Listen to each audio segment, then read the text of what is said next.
buenas.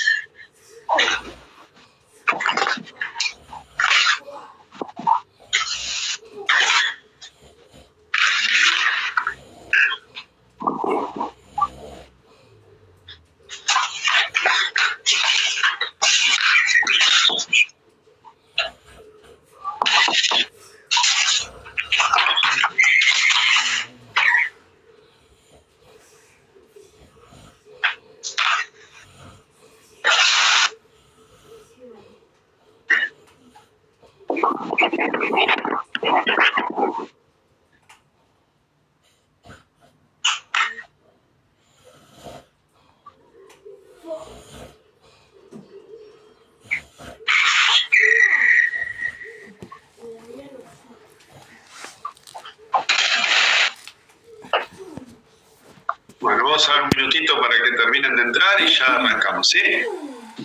Así aprovechamos el rato. La intención es que este meet dure 1 hora más o menos. Hay una luz ahí que está molestando, ¿no? Voy a estar en clase, dejar de gritar mañana.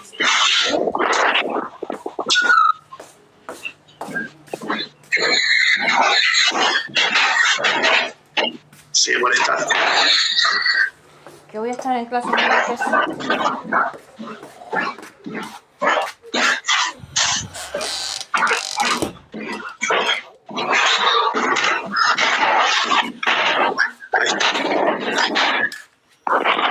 Decía, la intención es que esto dure 1 hora, unos minutitos más, como para que podamos avanzar un poco lo que estábamos charlando la última vez y quedarnos tranquilos de que está todo entendido.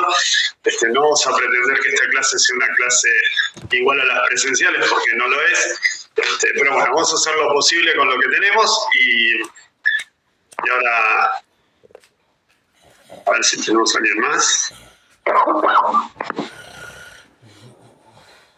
¿Cómo andan por sus casas? ¿Está muy complicado?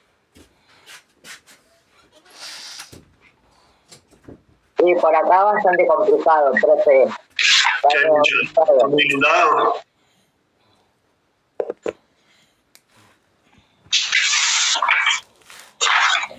Porque hoy anduve yo, la verdad que fui hasta el CEF, ahí hasta Claypole, y había lluvia, pero no estaba inundado. Pero bueno, después me fui enterando que la gente decía no puede ir, no puede ir, no puede ir.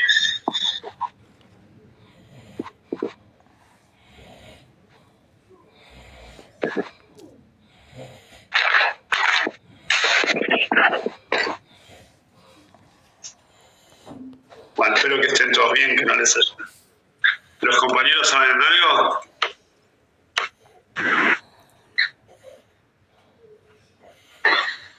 Sé que muchos estaban sin luz, eso habían dicho. Claro, mucha gente sin luz. Sí. Bueno, yo dudé porque tuvimos unos cuantos rayos acá, dije en cualquier momento, pero bueno, por suerte, vamos a hacer como que no nos damos cuenta.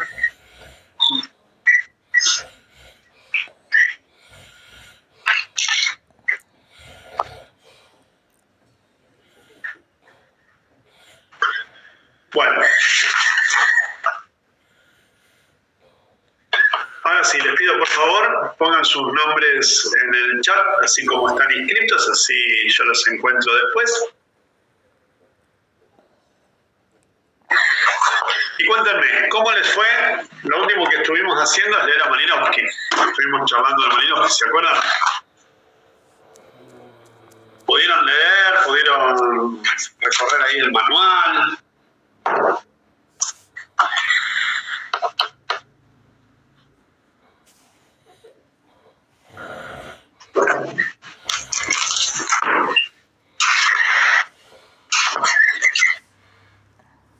Intentamos interactuar, a ver si nos sale, probemos.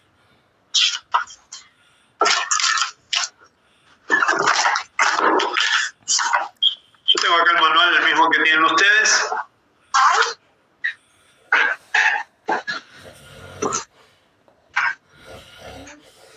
El primer artículo. es el de la antropología como disciplina científica. Aquello que estuvimos charlando en la primera clase, ¿no? Estuvimos hablando de las características de la disciplina, de a qué se dedica, y la diferencia entre el modelo antropológico clásico y el contemporáneo. El clásico es el que después estudiamos con un poco más de detalle cuando hablábamos de los antropólogos de sillón. El contemporáneo lo inventó Malinowski. ¿Está bien? Digo, para recuperar un poquito de lo que hemos charlado en las clases anteriores, como para que vayan viendo que en realidad no es que están descolgadas unas cosas con la otra. Es interesante la última parte, que a eso no lo estuvimos discutiendo. En el Antropología como disciplina científica, capítulo 2, 2.2, la antropología contemporánea y la descolonización. La descolonización es un proceso que no solamente tiene que ver con las independencias de los países. La descolonización tiene que ver con la independencia de los países y con la construcción de identidad de los países nuevos. Perdón.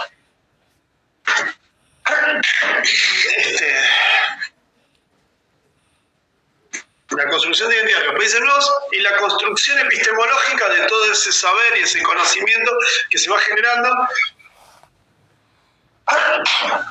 Disculpen. Todas esas interacciones que se van generando a partir de valorizar a estos pueblos con una identidad propia, ya no como pueblos sojuzgados, sino como pueblos propios, como pueblos autónomos, como pueblos... Entonces, volver a pensar en esas minorías, en esos grupos pequeños, pero como pueblos dignos de ser estudiados y con los cuales interactuar, todo eso significa la descolonización. O sea, tiene que ver una variable política de la independencia, pero también tiene una cuestión epistemológica de volver a concebirlos como pueblos dignos de interés.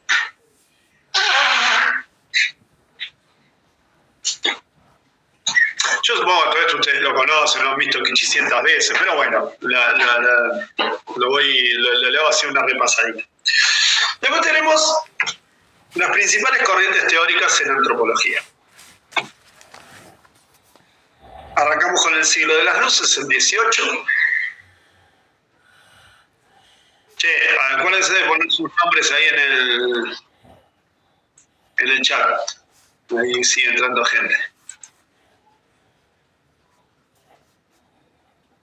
Los que no lo hicieron, por favor, pongan sus nombres en el chat.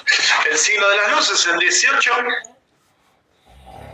y la antropología iluminista. Este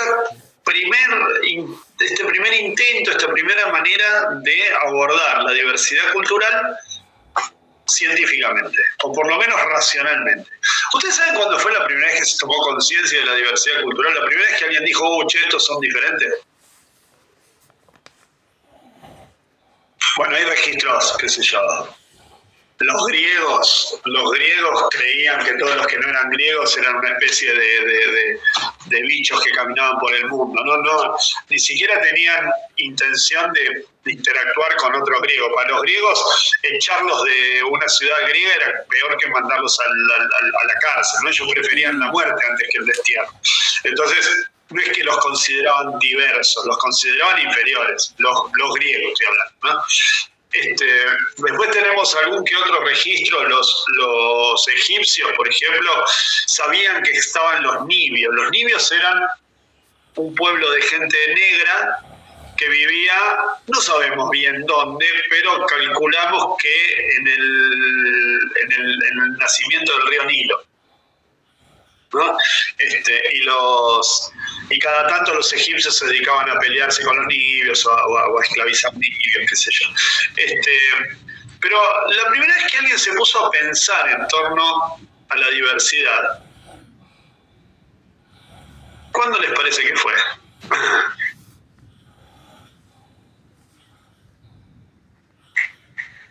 Fue Cristóbal Colón. Fue el primero. Yo no me acuerdo si les conté la historia, pero Colón una de las cosas que hizo fue llevar gente para Europa. Llevó cuatro caribes para mostrárselos a los reyes, ¿no? Recuerden que Colón era un hombre que estaba justo en la mitad de dos épocas, ¿no? Estaba dejando la Edad Media y empezando la Edad Moderna. Con su viaje podemos decir que empieza la Edad Moderna. No solo con su viaje, con la caída del Imperio Romano, pero hacia el 1500, caída del Imperio Romano de Oriente, ¿no? Cuando viaja Cristóbal Colón, empieza la modernidad. Entonces Colón tiene algunas características de hombre moderno y tiene algunas características de hombre medieval. Y sobre todas las cosas, Colón es un tipo súper inteligente. Sabe que los reyes tenían ideas medievales. Entonces, lo que le quiere mostrar al rey era que en los lugares que él había conocido había gente, lo cual los convertían el lugar en un lugar valioso. Para la mirada medieval, la tierra deshabitada no valía nada. La tierra que valía era la tierra habitada porque era la que se podía hacer trabajar. Entonces, ir a mostrarle a los reyes esas personas o esos, por el momento vamos a llamarles seres, porque justamente el problema que tenían era que no podían estar seguros que esas criaturas fuesen hijos de Dios, porque no había ninguna referencia bíblica para ellos. Piensen en el marco teórico de los españoles del siglo XV, ¿no? Entonces, como la Biblia no se refería ustedes habrán escuchado hablar de las 12 tribus de Judá. Las 12 tribus de Judá es la explicación de la diversidad en el mundo, ¿no? A partir de la persona de Judá tiene 12 hijos, cada uno de ellos tiene una tribu distinta. Y entonces así es como se explican que existen los chinos, que existen los africanos, que existen, ¿no? O sea, la Biblia tiene esa explicación para los pueblos que no son el pueblo elegido. Cuando estos muchachos llegan a este lugar, que no sabían exactamente dónde estaban, que no sabían exactamente cuántos kilómetros habían recorrido, que no tenían mucha idea de dónde estaban, pero sí se daban cuenta que no era un lugar conocido para ellos. No está claro si Colón se dio cuenta que no había llegado a la India o no. La verdad es que no está del todo claro. Sí sabemos que él no fue el que le puso el nombre América, pero no sabemos si él se había dado cuenta que no había llegado a Cataya Zipango. Cuando Colón lleva a estas personas y se las muestra al rey, le dice, la verdad es que no hablan. Y no hablar significaba no hablar una lengua inteligible. No hablan, por lo tanto, están más cerca de los animales que de las personas. ¿Me explico? Pónganse en la cabeza de un hombre que está apenas saliendo de la Edad Media, ¿no? Estas personas son tan lejanas, que capaz que ni siquiera son personas, capaz que ni siquiera son humanos. Capaz que estamos hablando de un nuevo tipo de ganado. ¿Eh? Y medio que la discusión era esa. ¿Qué hacemos con estos? ¿Los tratamos como ganado? ¿Los tratamos como infieles? Entonces hay que combatirlos.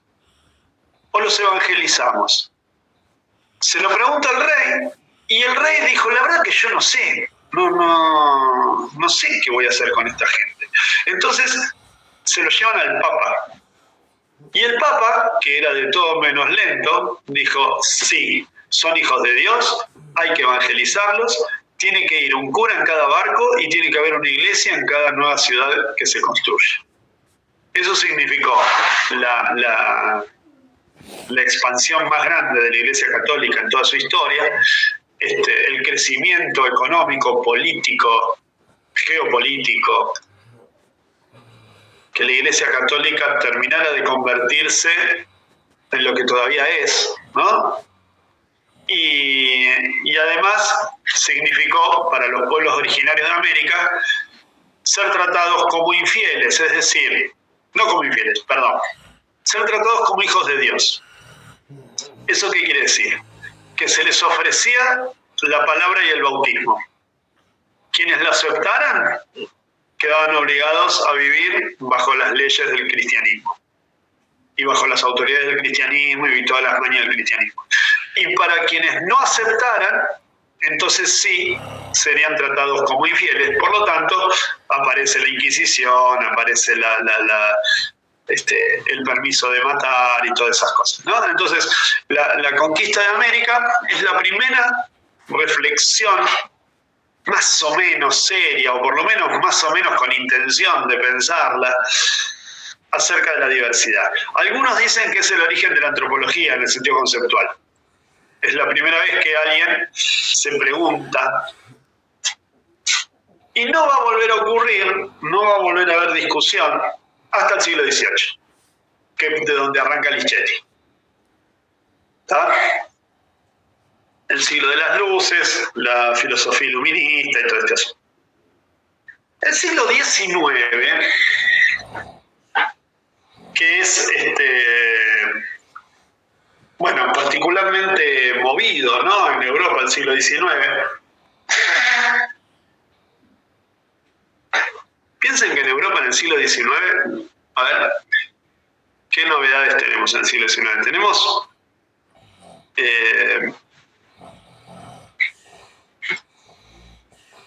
tenemos la electricidad, tenemos la energía del vapor, tenemos la siderurgia, tenemos el origen, el comienzo de las telecomunicaciones, tenemos los primeros globos aerostáticos en el siglo XIX, tenemos como empiezan unos inventos que empiezan a modificar el mundo desaforadamente. Las fotografías del siglo XIX, ¿no? Hay unos cambios tecnológicos que hacen que estas personas crean que el progreso es la marca, que el progreso, que están obligados, estamos condenados al éxito, dijo algún líder político en Argentina, ¿no? Bueno, esos eran los que sentían los europeos del siglo XIX, que no había manera, que todo iba para ser mejor. La Torre Eiffel, cuando Eiffel la construyó, la Torre Eiffel no tenía mayor utilidad. La Torre Eiffel estaba ahí, la hicieron para una feria, para uno de estos eventos publicitarios, ¿no? Para decirle al mundo, miren lo que podemos construir. La Torre Eiffel es una torre altísima en medio de una ciudad más vale de poca altura. De hecho, los franceses se cuidaron muy bien de que París no tenga torres muy altas para no competir con la Torre Eiffel jamás, ¿no? La Torre Eiffel fue la primera torre que se construyó así, desaforadamente grande, con el solo hecho de alcanzar la altura. No tenía otra. Sí, bueno, arriba hay un puerto para dirigibles, después pusieron antenas y qué sé yo, pero son usos marginales. Imagínate lo cara que salió la Torre Eiffel, no es para ese uso, digamos, está ahí, es una marca, ¿no? Es una marca de identidad, es una marca señala a Francia como una de las potencias industriales. Bueno, la idea del orden y del progreso es una idea muy fuerte, muy potente. Si yo no recuerdo mal, orden y progreso está en la bandera de Brasil, ¿no? En el logo de la bandera de Brasil dice orden y progreso. Fue un paradigma mundial, o por lo menos globalizado, ¿no? Todo el mundo, inclusive en Argentina, entendía que el orden y el progreso eran como dos caras de la misma moneda, que ordenados progresaríamos y que si progresábamos nos ordenaríamos. Todavía hoy perdura esa idea, ¿no? Me acuerdo en un momento se había planteado cuando fue el protocolo de Kioto, una de estas cuestiones así ambientales, estas fechas importantes para el ambientalismo, estaba Bush hijo, como presidente de la nación, y le preguntaron, ¿no?, cuál era el camino para el sostenimiento ambiental del planeta, y el tipo contestó: el camino es el desarrollo. Si desarrollamos, vamos a lograr la sustentabilidad. Y todo parece indicar que es al contrario, ¿no? O sea, que es el desarrollo lo que genera los problemas ambientales. Y sin embargo el tipo seguía planteándolo, estamos hablando hace 15 minutos, ¿no? ¿Cuánto se que gobernó Bush? ¿20 años? Sí, más o menos. El tipo seguía planteando que el progreso era el camino, que el progreso, que íbamos a estar mejor, que nos íbamos a ordenar cuando hubiésemos progresado. Reeditando el paradigma del orden y el progreso. Bueno, en ese contexto, lograr un paradigma de explicación universal es muy importante. Por eso que aparece el evolucionismo. El evolucionismo que clasifica a los pueblos según qué tan ordenados y qué tanto progreso hayan adquirido. ¿Es necesario que repita cómo era el evolucionismo o lo tenemos claro ya?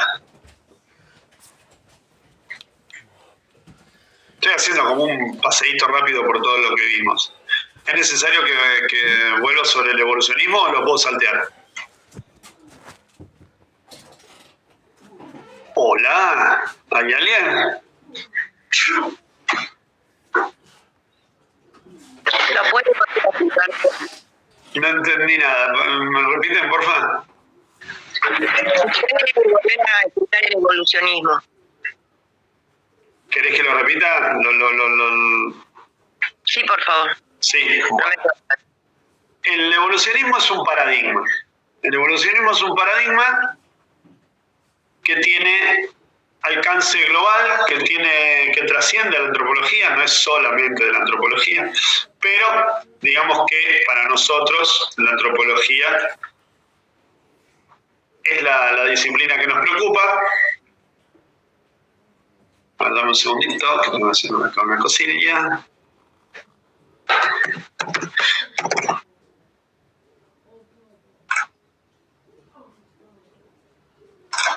Bueno, ya anoté la asistencia, ¿sí?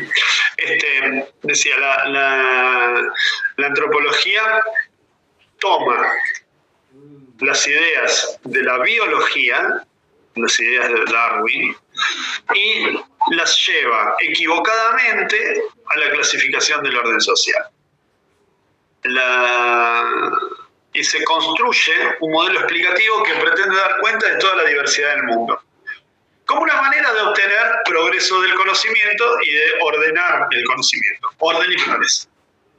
En donde se arma una clasificación de 3 peldaños, en donde dice que el primer peldaño se refiere al salvajismo, el segundo peldaño a la barbarie y el tercero a la civilización. Siendo que el salvajismo son los pueblos cazadores-recolectores. ¿Puede volver a repetir, profe? Hola. Hola, sí. Un primer peldaño es el salvajismo. Sí. Los salvajes son los que viven de la naturaleza. Cazan, recolectan, juntan 4 hojas de palmera y se hacen una chocita, agarran un palito y ensartan un pescado, ¿está? Y no más que eso. ¿Sí? No más que eso. Si viven en zonas cálidas, andarán desnudos. Si hace frío, se pondrán la piel de un animal encima. Pero no pueden hacer más que extraer de la naturaleza. Y no pueden hacer nada para que la naturaleza cambie. Los bárbaros domestican la naturaleza.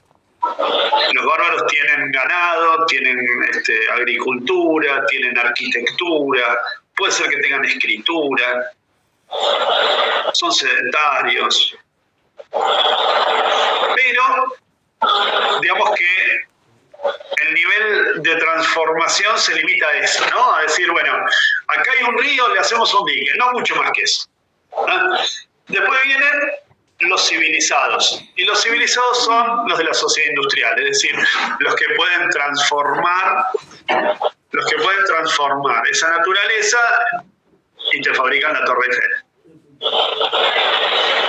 Los que agarran las piedras con hierro y te fabrican un tren. Los civilizados son la sociedad industrial europea. Siendo la cima de la civilización Inglaterra.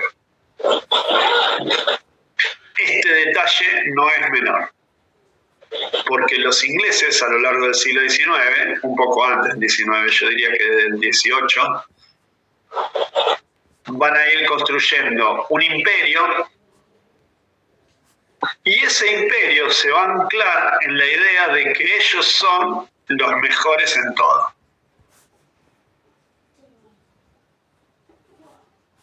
Que ellos son la cima de la humanidad.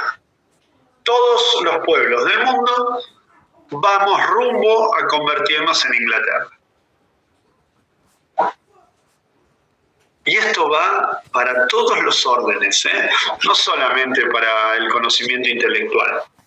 Esto va para la estética. Todos los caballeros del planeta empezaron a vestirse como los caballeros londinenses. Todas las damas del mundo empezaron a vestirse como las damas londinenses. O intentando, ¿no?, parecerse a ellos. Hay un montón de imágenes, de fotografías de gente que vive en pueblos muy alejados de Inglaterra, vestidos a la inglesa, y que quedan ridículos. ¿Viste? Que decís, esta persona parece disfrazada. No, no está disfrazada, está vestida con aspiraciones, queriendo parecer uno de... Todavía hoy pasa eso. Todavía hoy. Todavía hoy vemos a los maestros de escuelas de países africanos que están viviendo en medio del polvaredal y están vestidos con una corbata, ¿no?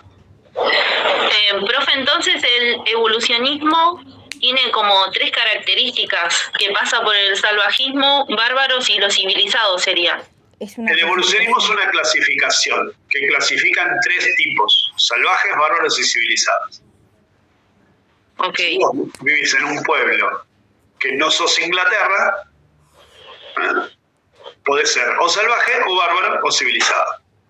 ¿Para qué sirve esto? Para que cuando el científico se acerca a un pueblo desconocido y lo pueda clasificar, entonces lo que va a pasar es que ya va a poder anticipar algunas de sus características.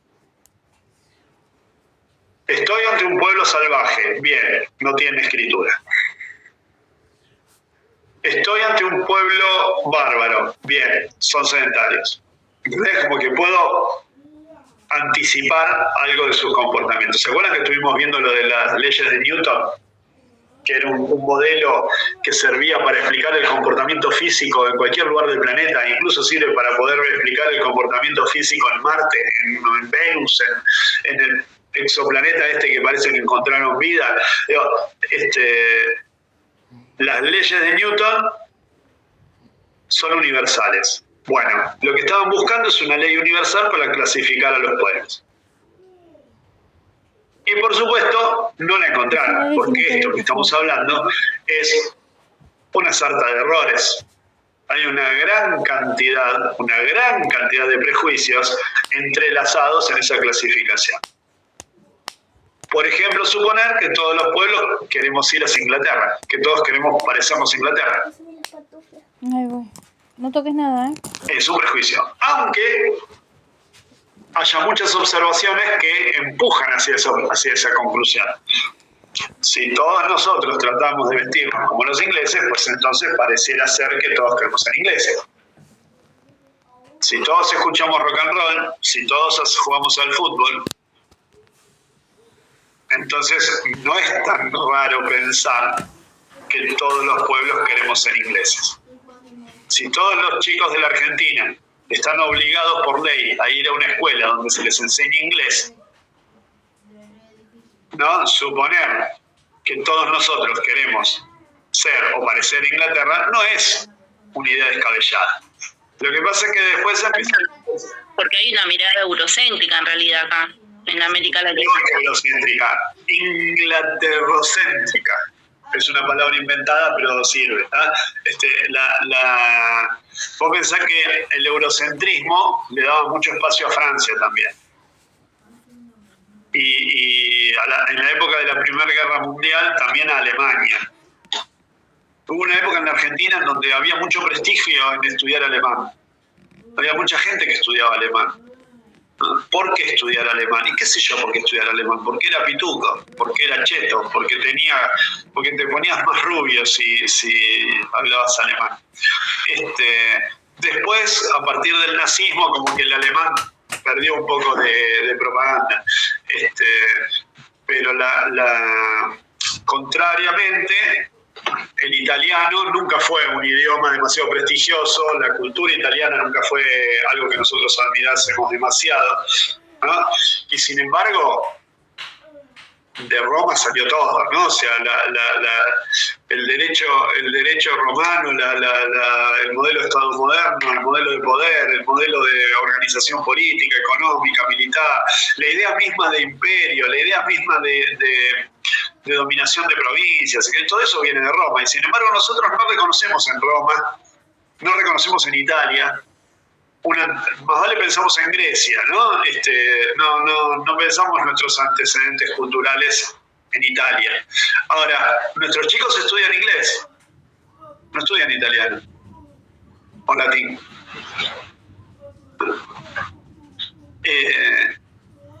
Los ingleses durante muchísimo tiempo convencieron a todo el planeta que ellos eran la cima de la humanidad, la cima de la civilización. Nuestro querido Sarmiento, ¿no?, cuando establece la separación entre civilización o barbarie, lo hace pensando en esto. Él dice, nuestras tierras están llenas de indios salvajes y de gauchos bárbaros. A los indios salvajes los matamos, porque no se puede hacer nada. Es carísimo intentar cambiar a los salvajes. Ahora, a los bárbaros, capaz que si los metemos en la escuela de 16, 17 años, los sacamos civilizados.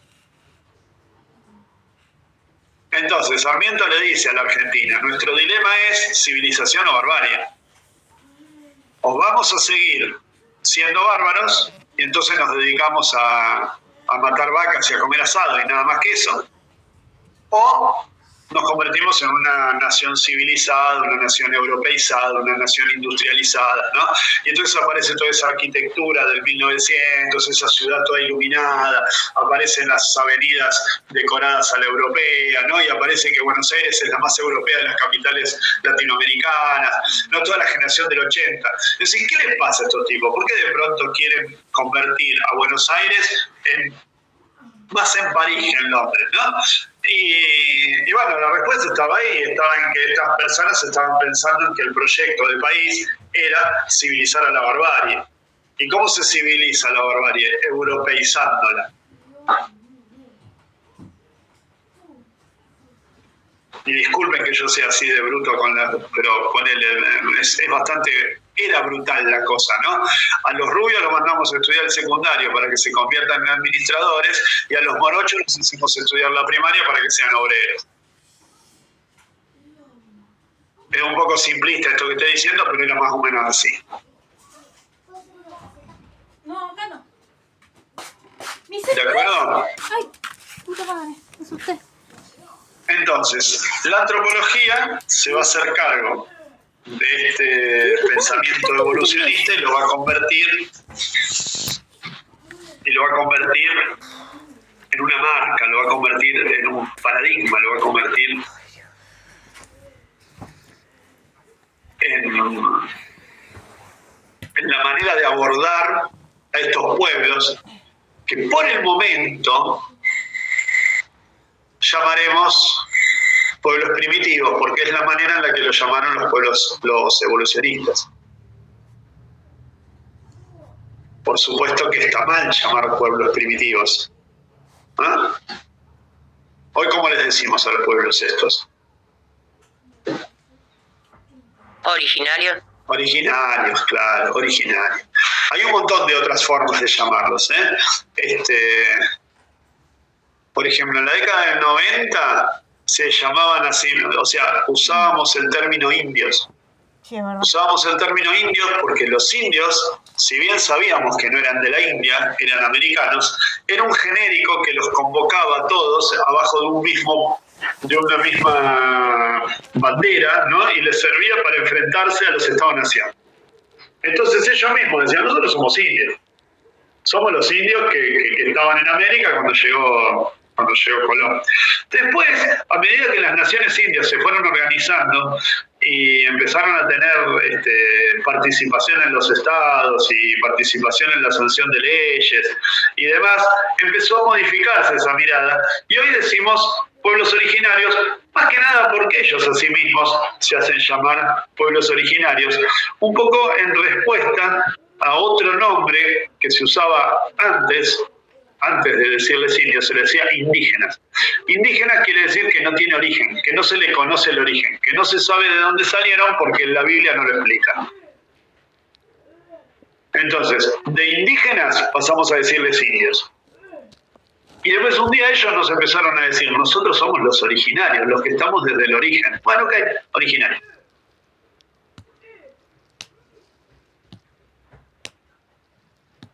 Pero en el momento que nosotros estamos parados en nuestra disciplina, en el momento que estamos estudiando hoy, estos investigadores les mencionaban a estos pueblos como pueblos primitivos. ¿Vamos bien? ¿Sí? ¿Me pudieron seguir? Porque le dije muy rápido todo esto. Sí, sí. ¿Sí? ¿Vamos bien? Decime, Sí. Agustín. Profe, tengo una consulta para hacerle, que yo estoy anotando todo, pero ¿podría decirme más o menos los conceptos más a los que le tengo que prestar más atención del texto? Porque esto que usted dice, yo lo pude remarcar, pero siento que me quedan algunas cosas, porque después habla también, más adelante me parece, algo que no entendí cuando empieza a hablar de lo obvio, pero me parece que eso es más adelante. Bueno, hasta ahora lo que estuvimos haciendo, yo te estuve señalando los puntos que tenés que buscar. ¿Tá? Hasta acá estoy en más o menos en la página 100. En el orden de la página 105, ¿no? Hasta el 105, los puntos principales son los que te mencioné.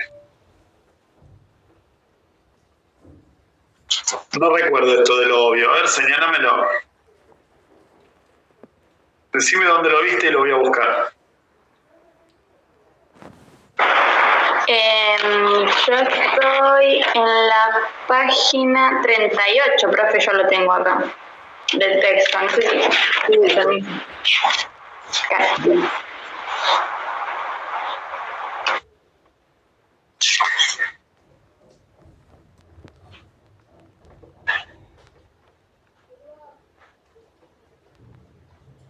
Me parece que se refiere a las observaciones de los observadores. ¿Te acordás que dijimos que había unos investigadores que eran investigadores de sillón, investigadores que se quedaban en la universidad y que los que hacían la mirada sobre los pueblos eran los etnógrafos, o sea, los que iban hacia donde estaban los pueblos y escribían?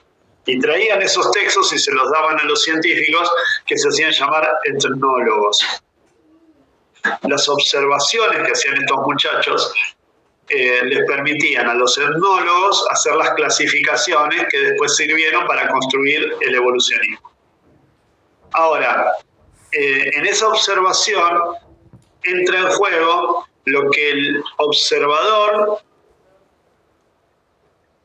atiende como observable y normalmente tiene que ver con lo exótico. Cuando vos llegás a un lugar donde hay gente que no conoces, lo primero que te llama la atención es lo que es diferente a vos. Pero si vos llegás a, no sé, te vas de vacaciones a San Juan y estás en la casa de unos amigos en San Juan y los amigos en San Juan llaman a los nenes a la merienda y dicen, tomen, acá tienen, y vienen con una leche con Nesquik. Y a vos no te llama la atención, porque la leche con Nesquik, que forma parte de las meriendas de los chicos, también acá.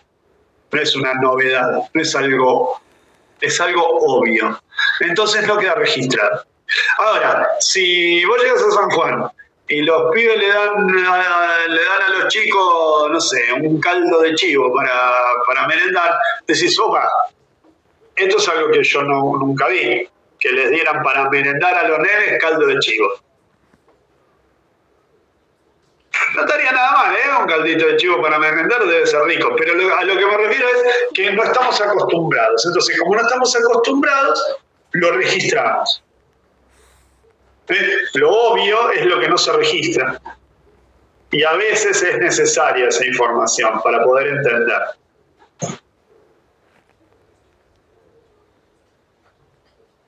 Recién el Malinowski vamos a encontrar que el registro debe ser completo, es decir, debes anotar todo lo que ves.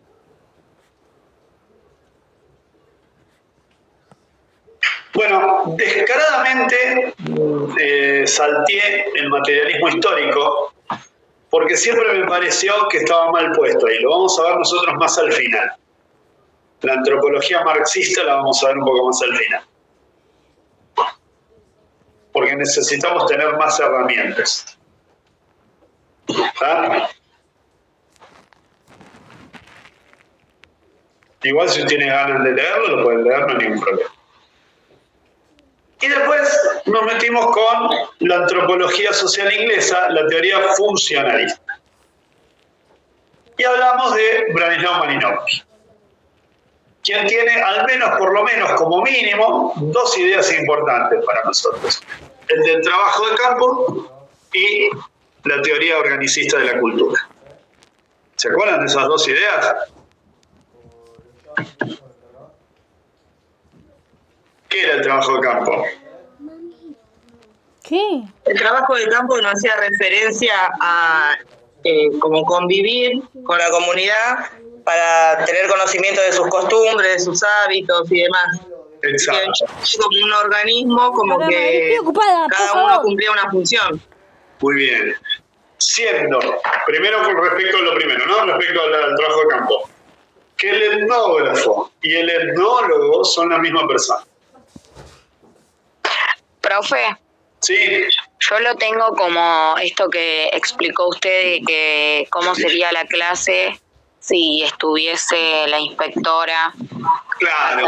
A la larga, o sea, las primeras clases van a ser incómodas, vamos a tratar de hablar todos correcto, bueno, y después se va a terminar como perteneciendo ya.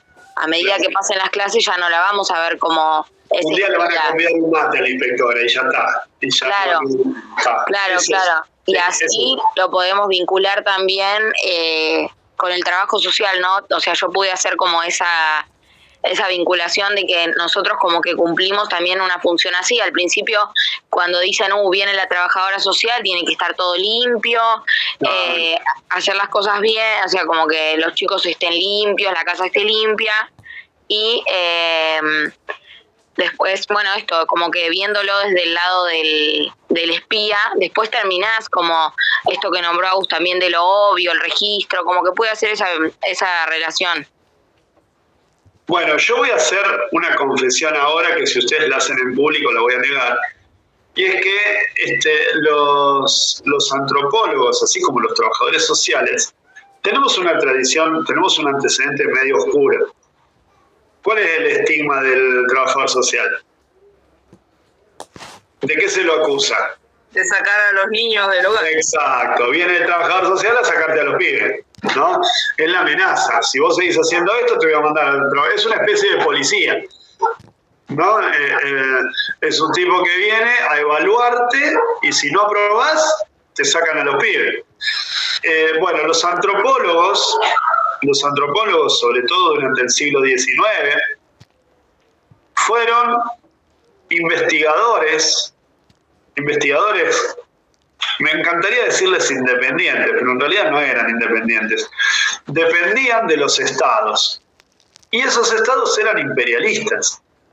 Entonces, ¿para qué te parece a vos que Inglaterra le habrá pagado el sueldo a un montón de antropólogos para que vinieran al fin del mundo a notar cómo vivían los distintos pueblos de las distintas regiones,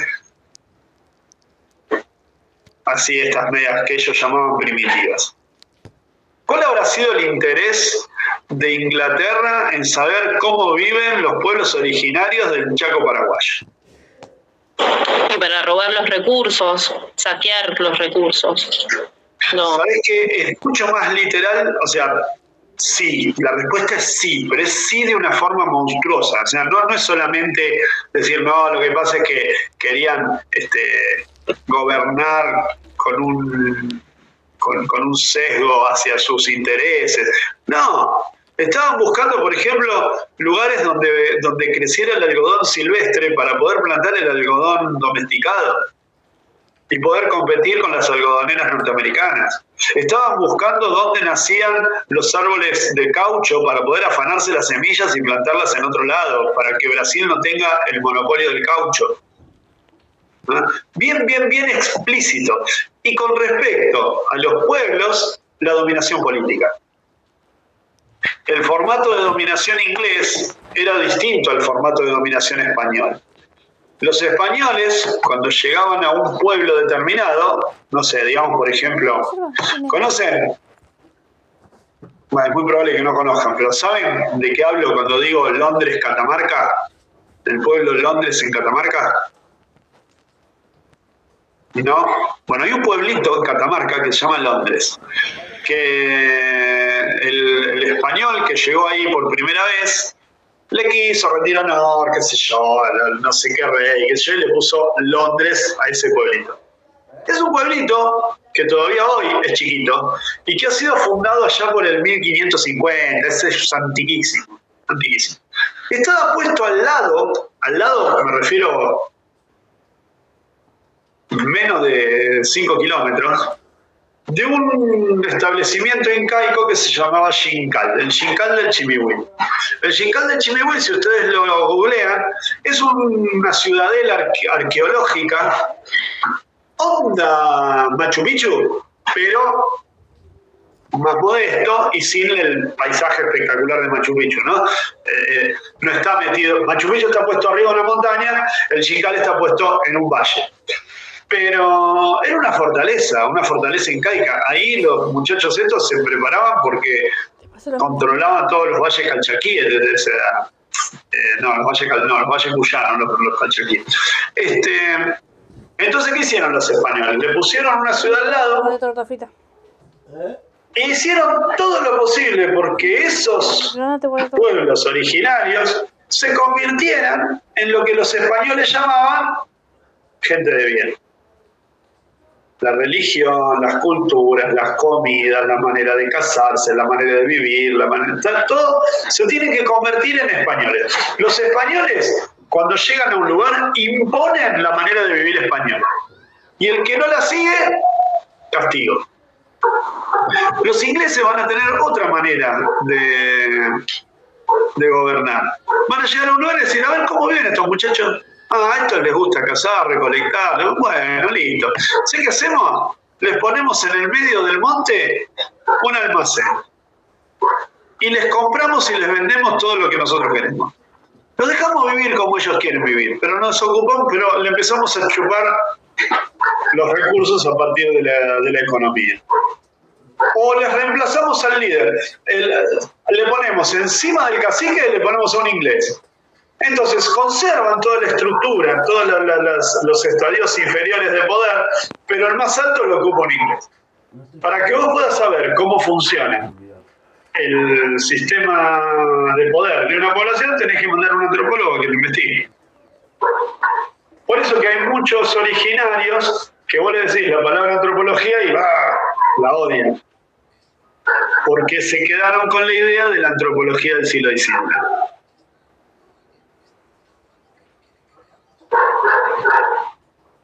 Esto va a cambiar y mucho a lo largo del siglo XX.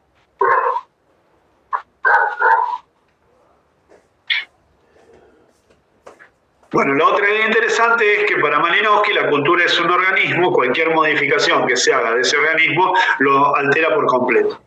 Entonces, cualquier intercambio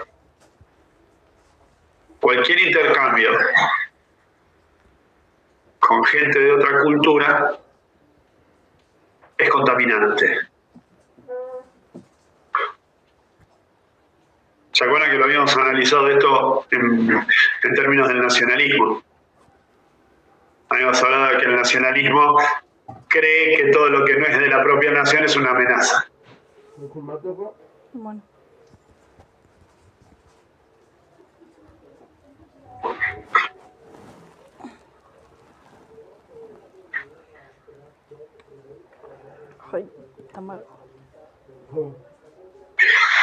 Bueno, y hay un antecedente ahí que está bueno, el capítulo 4, que dice rupturas y continuidades con la escuela evolucionista.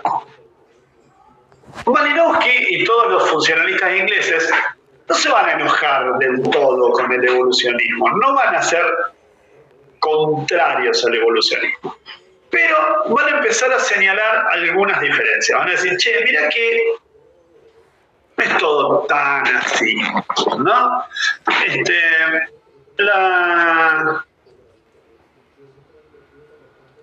El evolucionismo va a marcar que todos los pueblos se quieren convertir en Inglaterra. Malinowski va a decir, pará, banca. Primero entendamos quiénes creen ellos que son. Bueno, primero entendamos cuál es la manera en la que ellos entienden el mundo. Y después de eso vemos hacia dónde quieren ir, qué es lo que se están planteando como crecimiento. Sí van a creer que todos los pueblos van a civilizarse, pero no necesariamente todos van a ir hacia lo que construyó Inglaterra. Eso como primera medida de distancia, ¿no? Y la otra medida de distancia que me parece súper interesante, capaz que es la más interesante de todas, es no dar por sentado que el salvajismo y la barbarie es irracional.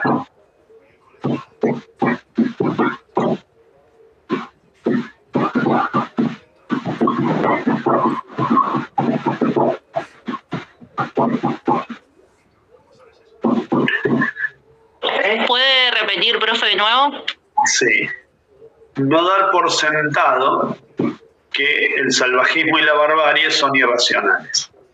No es verdad que sea puro caos. Estos pueblos tienen sus organizaciones, estos pueblos tienen su simbología, estos pueblos tienen sus idiomas, estos pueblos tienen sus estructuras de pensamiento.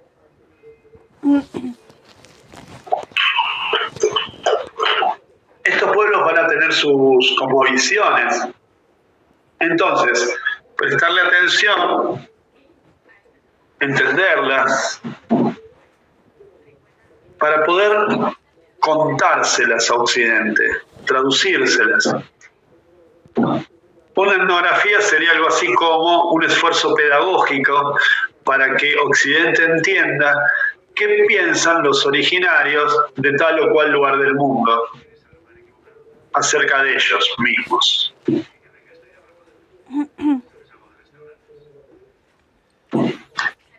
Esa descripción termina siendo una descripción con este modelo orgánico, ¿no? Esta cultura resuelve todas sus demandas, satisface todas sus necesidades a partir de sus instituciones. Por eso es que habla de las instituciones y de las necesidades.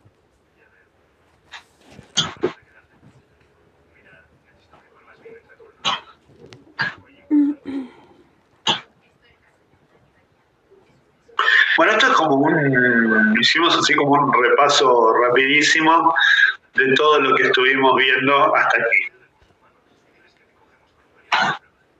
¿Hay algo sobre lo que quieran que volvamos?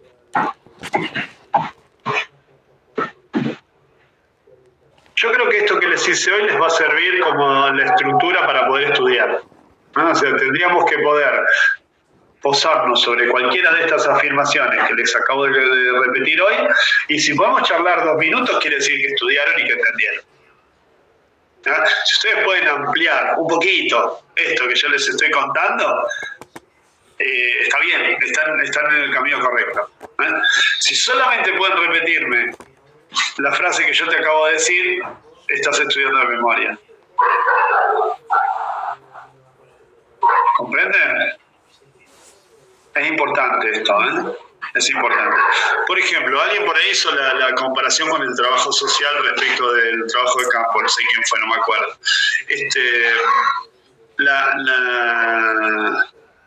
La comparación entre el trabajo de campo del trabajo social y el trabajo de campo de la antropología es súper interesante y es súper conflictiva. Me gustaría guardármela para la clase presencial, para que estemos todos, pero vaya como anticipo.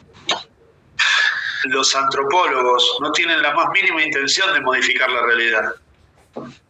Fíjate que Malinowski creía que si les enseñaba algo a los pueblos originarios los estaba matando, los estaba destruyendo como tales. Y esta idea va a durar un montón, ¿eh? Mucha gente va a creer que cuando estos pueblos cambian, en realidad lo que ocurre es que desaparecen. Incluso todavía hoy. Hay mucha gente que cree que los pueblos originarios no existen porque esos pueblos originarios que están buscando, los que se visten con taparrabos, los que cazan con arco y flecha, ya no están. Lo que no está es ese nivel tecnológico, pero las identidades, las culturas, las cosmovisiones persisten. Profe. Sí. Yo tengo una pregunta porque me pude conectar y ya había empezado la clase. Dale. Los modelos, esto es al principio de todo, lo primero que vimos. Bájalo un poquito. ¿Modelo de qué? Los modelos de antropología, que yo en la clase le dije que si era cómo habían evolucionado, usted me dijo no, que era erróneo decir que habían evolucionado. Supongo que te referís a las escuelas en antropología, ¿eso? Eso, sí, sí. Bueno, lo que estamos haciendo, hasta este momento hemos visto 3 escuelas. Sí. Vimos primero la escuela de antropología tradicional, esta que llamamos escuela de antropología de sillón. Sí. Después vimos la antropología evolucionista. Sí. Y ahora estamos hablando del estructural funcionalismo o antropología social inglesa. Bien. Está bien, vamos a ver más, pero por el momento vimos esas 3. Bueno, gracias. ¿Está bien? No sé si es eso lo que me preguntabas. Sí, porque yo le había preguntado eso de cómo era, si era importante saber en qué año había pasado cada cambio. Y yo le dije, un poquito, alguna idea temporal viene bien. Un poquito, bien. Tampoco es así, medio como en décadas, ¿no? Sí.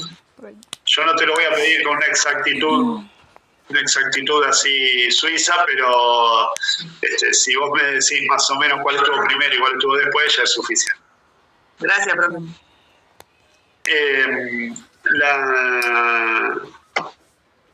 El trabajo de campo del trabajador social quiere intervenir la realidad, la quiere modificar. Y por más que esto capaz que a ustedes no les gusta o les parece ofensivo, yo no lo estoy haciendo con intención de ofender a nadie, es muy probable que ustedes crean que la mejor manera de vivir sea la manera de vivir del occidente civilizado. Entonces, cuando llegas a un lugar en donde la gente vive de una manera que no es la de occidente civilizado, entonces de pronto te parece que esa gente vive mal y que tenemos que conseguir lo necesario para que esa gente viva bien, o sea, convertirse en occidente civilizado, ¿entendés? Esto a veces es una buena noticia, a veces no lo es. A veces tenemos, no sé, por ejemplo, llegamos a una sociedad donde hay una epidemia determinada y llegar con una vacuna es resolver un problema, ¿no? Resolver un problema. Ahora, si para cambiar esa enfermedad lo que tenés que hacer es cambiar la nutrición de ese pueblo, cambiar la nutrición de ese pueblo significa cambiarle la economía, los hábitos de trabajo, la manera de vincularse con el ambiente, la manera de vincularse con la producción, y lo estás destartalando todo. Entonces, hay cosas que vienen bien y hay cosas que no vienen bien. No es tan fácil, no hay una sola línea para trazar y decir de acá para allá está bien, de acá para allá está mal. No se trata de decir los antropólogos son buenos, los trabajadores sociales son malos. Lo que estoy tratando de decir es que compartimos técnicas, pero tenemos objetivos diferentes. ¿Es entendible esta idea? Sí, porque había dicho que el antropólogo investiga y mira desde lejos, pero no interviene. No interviene, no quiere intervenir. No quiere intervenir. Y hay una película que hemos visto nosotros, que es de Jerónima, seguro mis compañeros se acuerdan, que también ella vivía, en unas situaciones que la intervención fue perjudicial. Ah, mira, bueno, hay una, yo no sé de qué película hablas vos, pero hay una película que se llama El Etnógrafo. El etnógrafo es la historia de un tipo que se fue a vivir se fue a vivir al Chaco, creo. Y en el Chaco se vincula con un pueblo de nómades y se enamora de una mujer y se queda a vivir y tiene hijos y se convierte en el representante del pueblo ante los conflictos con el Estado, ¿no? Y es súper interesante porque el tipo abandona su posición de investigador y se convierte en un trabajador social, digamos, alguien que tiene unas herramientas intelectuales, unas herramientas sociales, unas herramientas académicas para defender los intereses de ese pueblo en la jungla del Estado, ¿no? De la burocracia, de las leyes, del derecho. ¿Me diría el nombre? Bien, que no escuché bien. El etnógrafo se llama la película. Ah, bueno. Es súper interesante porque además en ese pueblo tenían unas prácticas que para nosotros los occidentales son inaceptables, pero ellos entendían que la sexualidad con niñas, con menores de edad, no solamente no era un delito, sino que era algo normal, digamos, la iniciación sexual de las niñas era muy, muy temprana. Y bueno, se encierra a un señor acusado de abuso, de abuso sexual. Y bueno, hay todo un debate interesantísimo porque la ley del país dice, esto está mal. Y nosotros que compartimos los valores de la ley decimos, eso está mal. Pero cuando vos te pones a pensar desde la diversidad y desde no sé, si no tenemos la mente abierta no vamos a entender nunca nada. Entonces la discusión se lleva a unos barrios, ¿no? Que son bien difíciles, ¿no? bien difíciles, bien complicados. Y bueno, por ahí anda la película, ¿no?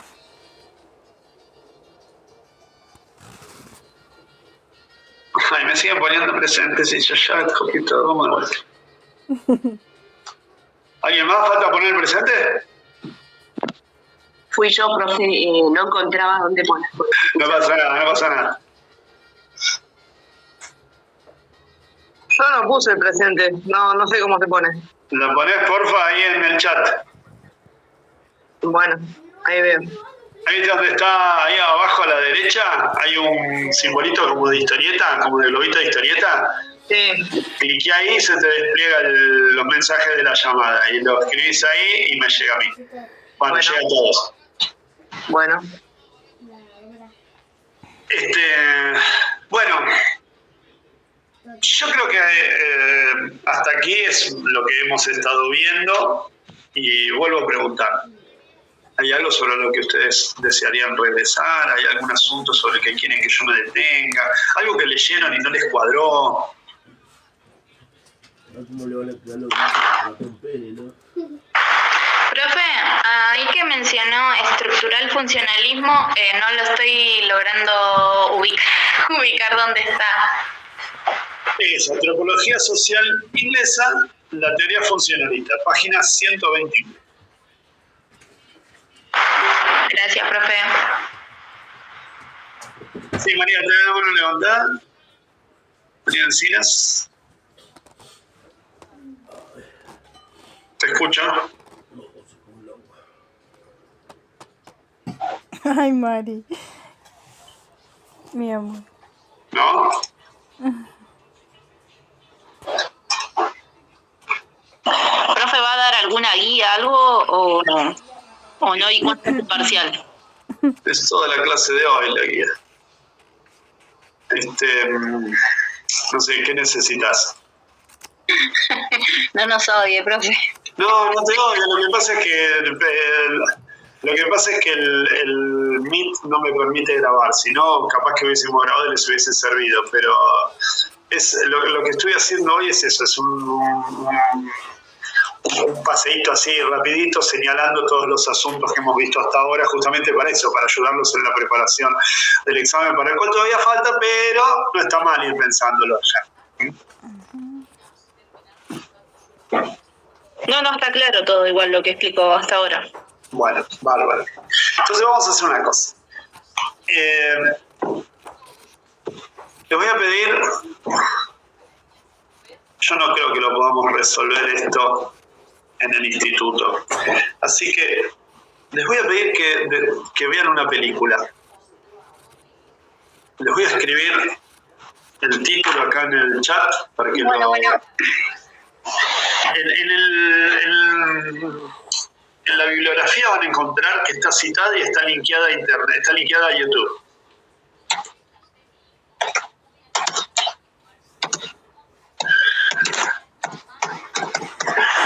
Nanook of the North. Nano. Ahí lo escribí mal.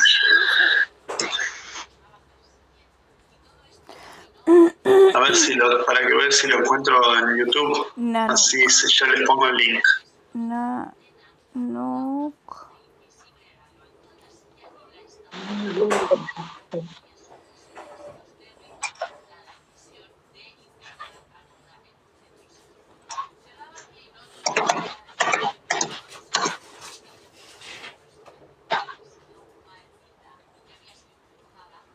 Mirá, no solo lo encontré, sino que ahora está en Full HD.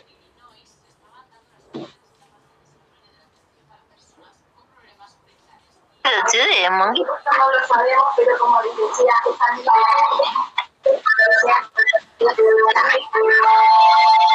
Bueno, alguien hizo una cosa horripilante, que es pintar en colores esta película que es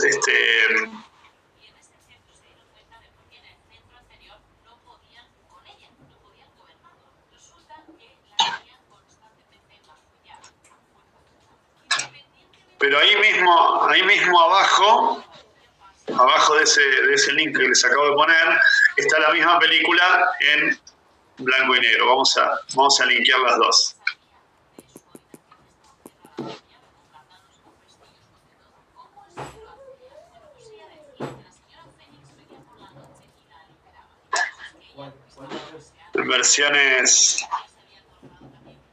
En versiones restauradas, está bastante linda. Ahí está el segundo. Ahí le puse los dos links. Igual si ustedes lo escriben lo van a encontrar, es re fácil. ¿Sí? Es una película que no tiene diálogos, tiene sonido pero no tiene diálogos. Y nos va a servir para pensar la siguiente escuela en la antropología, que se llama particularismo histórico. ¿Está bien? Así que yo lo que voy a hacer ahora es, si ustedes no me demandan más, no necesitan nada más de mí, les dejo para que tengan tiempo. Si tienen ganas, se ponen a ver Nanook of the North, y si no, se van a hacer otra cosa y cuando tengan ganas se ven la peli.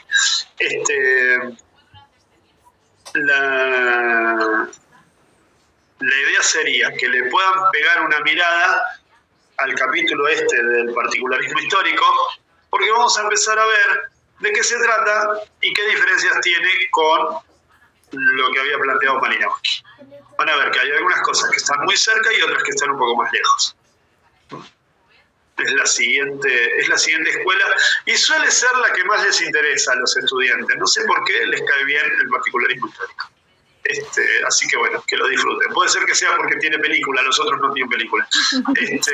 Van a ver que la película, como toda película muda y blanco y negro, hay que entrarle, ¿no? Hay que tener esa disciplina de autocontrol, de decir, yo no estoy viendo una película de Marvel, no van a empezar los tiros en ningún momento, despacito, ¿no? Es una película que tiene un ritmo bastante lento en comparación a las películas que vemos nosotros ahora, aunque tiene un ritmo bastante rápido en comparación a las películas de esa época. La miran y charlamos. ¿Les parece? Sí. ¿Está bien? No, sí, está bien. Bueno, ¿necesitan algo más de mí? No. ¿No? ¿Seguros? ¿Seguras? Lo bueno es que la clase ordenó todas las ideas, me parece. Qué bueno, me alegro que te haya servido. Sí. Si quieren, yo les voy a pedir en algún momento, todavía no, pero si quieren lo podemos ir haciendo. Les voy a ir pidiendo que preparen los apuntes de estar estudiando. Si quieren, la próxima vez que nos vemos, ya pueden ir llevando lo que van haciendo, sus resúmenes, sus cuadros, sus redes, ¿no? Porque les voy a pedir hacer un ejercicio con inteligencia artificial y lo vamos a hacer en clase. Así que si quieren ir llevando esos apuntes a la clase, nos va a servir un montón la próxima vez que nos veamos. Lo único que les pido, por favor, es que por ahora, mientras están preparando esos apuntes, todavía no usen la inteligencia artificial. Esperen a que nos encontremos. Y cuando lo hagamos juntos, ahí yo les voy a dar una consigna y ahí la usamos. ¿Está bien? Porque si ustedes no me dicen nada, yo no me voy a dar cuenta, pero después no nos va a funcionar el contraste, no se va a notar la diferencia entre lo que hicieron ustedes y lo que hizo la máquina. Y yo quisiera prestarle atención a esa diferencia. ¿Está bien? Sí. Bueno. ¿De acuerdo? Bueno. Entonces, que tengan... ahí hay más gente, voy a anotar ahí. No, ya me habían dado el presente ustedes, ¿no? ¿Sí? Que tengan una linda semana, que les trate bien la lluvia. Por favor, cuídense. Nos vemos la próxima, ¿dale? Gracias, profe. Adiós. Gracias, profe. Hasta luego.